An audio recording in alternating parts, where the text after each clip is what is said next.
Hey guys, welcome back to the Wolf of the Wall Street. Telecom companies internet के लिए इतना ज्यादा charge करती थी कि 2015 के पहले बहुत कम लोग मोबाइल डेटा को यूज करते थे। डिजिटल इंडिया रेवोल्यूशन की शुरुआत हुई 2016 में और उसी के साथ जन्म हुआ एक ऐसी टेलीकॉम कंपनी का जिसने डिजिटल इंडिया को कुछ ही सालों में नई ऊंचाइयों पर पहुंचा दिया था। दोस्तों, हम बात करेंगे रिलायंस जियो की, जिसने पूरे इंडिया में इंटरनेट का ऐसा रेवोल्यूशन लाया कि सारा टेलीकॉम सेक्टर हमेशा के लिए बदल चुका था। कंपनी 2007 में शुरू हुई थी और जियो का नाम इन्फोटेल ब्रॉडबैंड सर्विसेज लिमिटेड था। मुकेश अंबानी ने उस कंपनी का मैक्सिमम स्टेक खरीद लिया था और 6 साल बाद रिलायंस जियो को सितंबर 2016 को लॉन्च किया। दोस्तों, रिलायंस जियो लॉन्च होने के पहले टेलीकॉम सेक्टर में 10 से भी ज्यादा प्लेयर्स थे। उनमें से कुछ प्लेयर्स काफी सक्सेसफुल थे, जैसे यूनिनॉर, डोकोमो, आइडिया, वोडाफोन और भारती एयरटेल। जब जियो लॉन्च हुआ, बहुत सी कंपनीज के बिजनेसेस बंद हो चुके थे और कुछ ही प्लेयर्स जैसे एयरटेल और वोडाफोन जियो के तूफान में सरवाइव कर पा रहे थे।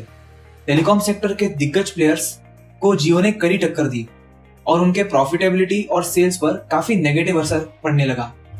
हम अब समझेंगे कि जियो ने ऐसा क्या किया कि एयरटेल और वोडाफोन की हालत खराब होने लगी। दोस्तों, रिलायंस जियो ने AARR स्ट्रैटेजी को फॉलो किया। A for acquisition, activation, retention, referral और रेवेन्यू।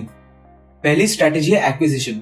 जियो ने 3 महीने के लिए फ्री सिम कार्ड यूज करने का लालच दिया और फ्री सर्विसेज के चलते सिर्फ 1 महीने में जियो ने 1 करोड़ 60 लाख सब्सक्राइबर्स बना लिए थे। दूसरी स्ट्रैटेजी है एक्टिवेशन।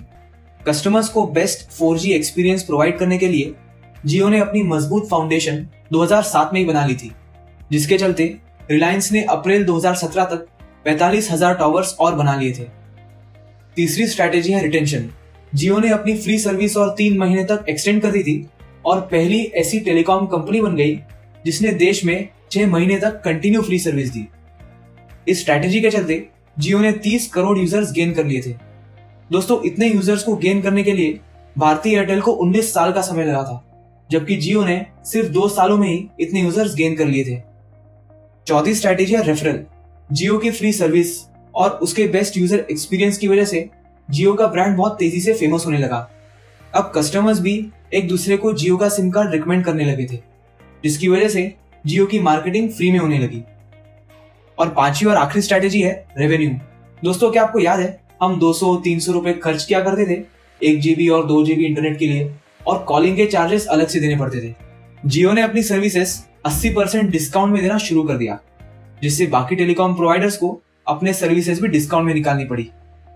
जियो ने अपनी मार्केटिंग कैंपेन्स को जारी रखा, जैसे जियो प्ले अलोंग, जियो चीयर्स क्रिकेट और IPL में ब्रांड एडवर्टाइजिंग का इंपॉर्टेंट रोल रहा। और देखते ही देखते जियो टेलीकॉम मार्केट में मजबूत पकड़ बना चुकी थी।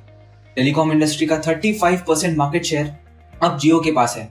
रिलायंस के पास 4 बिजनेसेस है: retail, Jio, oil to chemical, oil and gas. इन 4 बिजनेसेस से रिटेल और जियो डीमर्ज होने वाले हैं। रिलायंस रिटेल के बारे में हम अगली वीडियो में बात करेंगे। अब हम जियो के फाइनेंशियल्स की बात करते हैं। हम जियो के फाइनेंशियल्स 6 पार्ट्स में डिवाइड करेंगे: subscriber count, data traffic, revenue, EBITDA, margin और ARPU यानी एवरेज रेवेन्यू पर यूजर। दोस्तों, हम पिछले 3 साल का डेटा देखेंगे, 2019 से 2021 तक। 2019 में 30 करोड़ सब्सक्रिप्शंस हुए थे, 2020 में 38.7 करोड़ और 2021 में 42 करोड़ सब्सक्राइबर काउंट हुआ था, और ये हमें कंसिस्टेंटली बढ़ते हुए दिखाई देंगे। दोस्तों, अब हम बात करते हैं डेटा ट्रैफिक के बारे में कि जियो कितना डेटा को जनरेट कर पाता है अपने कस्टमर्स से। 2019 में 32 बिलियन GB, 2020 में 48 बिलियन GB और 2021 में 62 बिलियन GB का डेटा जनरेट किया था। ये हमें कंसिस्टेंटली बढ़ता हुआ दिखाई देगा। रेवेन्यू की बात करते हैं। 2019 में 48,000 करोड़ का रेवेन्यू था, 2020 में 69,000 करोड़ का रेवेन्यू था और 2021 में 90,000 करोड़ का रेवेन्यू हुआ। इसमें भी हमें ग्रोथ दिखाई देगी। दोस्तों, एबिटा मार्जिन की बात करें, 2019 में 37%, 2020 में 39% और 2021 में 44% था। एंड फाइनली ARPU की बात करें, दैट इज एवरेज रेवेन्यू पर यूजर, 2019 में 126 रुपीज, 2020 में 130 रुपीज और 2021 में 138 रुपीज का एवरेज रेवेन्यू में हमें भी ग्रोथ दिखाई देगी। दोस्तों, अब हम बात करेंगे जियो के वैरायटी ऑफ प्रोडक्ट्स की।